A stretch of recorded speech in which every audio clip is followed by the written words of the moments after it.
Potong tangan untuk kasus pencurian tertentu. Hukuman potong tangan adalah sanksi utama yang diambil dari firman Allah dalam Al-Quran Surat Al-Maidah ayat 38 untuk pencurian. Hukuman potong tangan tidak diterapkan secara sembarangan. Ada syarat-syarat yang ketat yang harus dipenuhi. Antara lain adalah nilai barang curian dilindungi, pelaku balik dan berakal, tidak dalam keadaan terpaksa, bukti yang kuat, serta tuntutan dari pihak korban.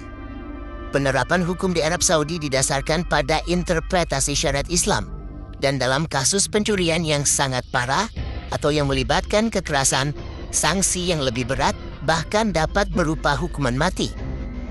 Selain itu, ada hukuman cambuk untuk beberapa pelanggaran, seperti hammer atau meminum minuman keras, atau hukuman rajam untuk kasus perzinahan. Perbudakan modern dan perdagangan manusia masih menjadi masalah yang signifikan di Arab Saudi. Perbudakan modern ini merujuk pada praktik seperti kerja paksa, pernikahan paksa dan penjeratan utang, terutama yang menimpa pekerja migran. Salah satu sumber utama masalah ini adalah sistem sponsor kafalah atau Nizam al-Kafalah. Meskipun pemerintah Saudi telah mengumumkan reformasi untuk sistem ini, dalam praktiknya sistem ini sering mengikat pekerja asing terutama pekerja rumah tangga dan sektor informal sepenuhnya di bawah kendali majikan mereka. Beberapa laporan menyebutkan praktik penyitaan paspor, pembatasan mobilitas, jam kerja yang sangat panjang tanpa upah yang layak, bahkan kekerasan dan pelecehan. Politik istana di Arab Saudi, terutama sejak munculnya Pangeran Mohammed bin Salman atau MBS sebagai sosok yang dominan, memang dikenal dengan unsur kekejaman dan manuver politik yang dramatis. Inti dari drama politik istana yang dalam tanda kutip kejam ini adalah upaya MBS untuk memusatkan kekuasaan, menyingkirkan rival, dan membongkar struktur pemerintahan berbasis konsensus di antara para elit kerajaan.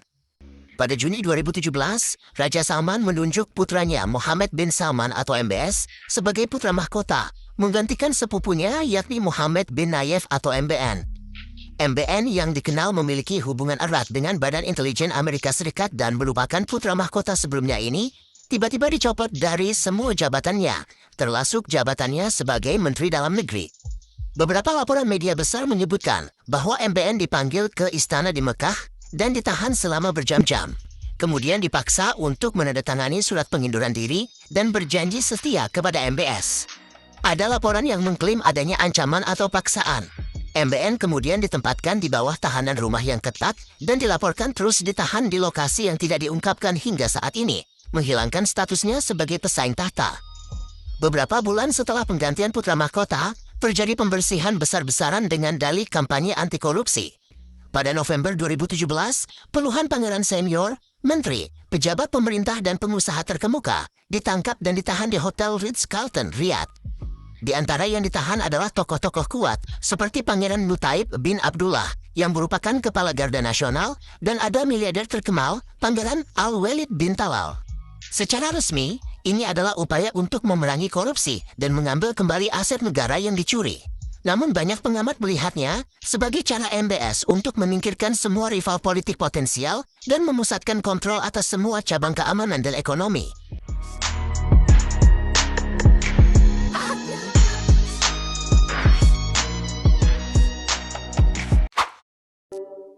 Umat Muslim dunia dihebohkan dengan video muda-mudi berpesta di tempat yang dulunya sangat dihindari oleh Nabi Muhammad. Tepatnya, lokasi tersebut berada di kota Al-Ula, Arab Saudi, yang juga disebut sebagai Madain Saleh atau rumah kaum Samud.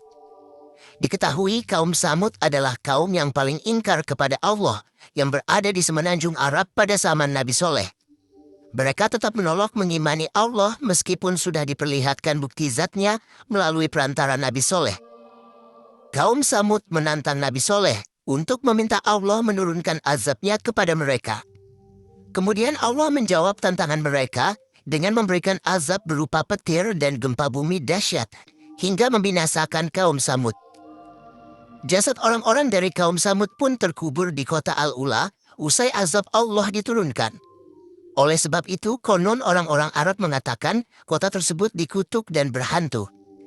Dulunya saat Nabi Muhammad akan mengikuti perang Tabuk, beliau menyerukan kepada para sahabat untuk berjalan lebih cepat ketika melewati kota Al-Ula. Bahkan beliau menganjurkan para sahabat untuk tidak meminum air dari sumur yang berada di kota tersebut. Namun di masa pemerintahan Muhammad bin Salman Al Saud, kota yang dihindari Nabi Muhammad itu justru dijadikan tempat wisata. Dan sekarang, beredar video para wisatawan lokal maupun mancanegara melangsungkan pesta dengan diiringi musik DJ di kota Al-Ula.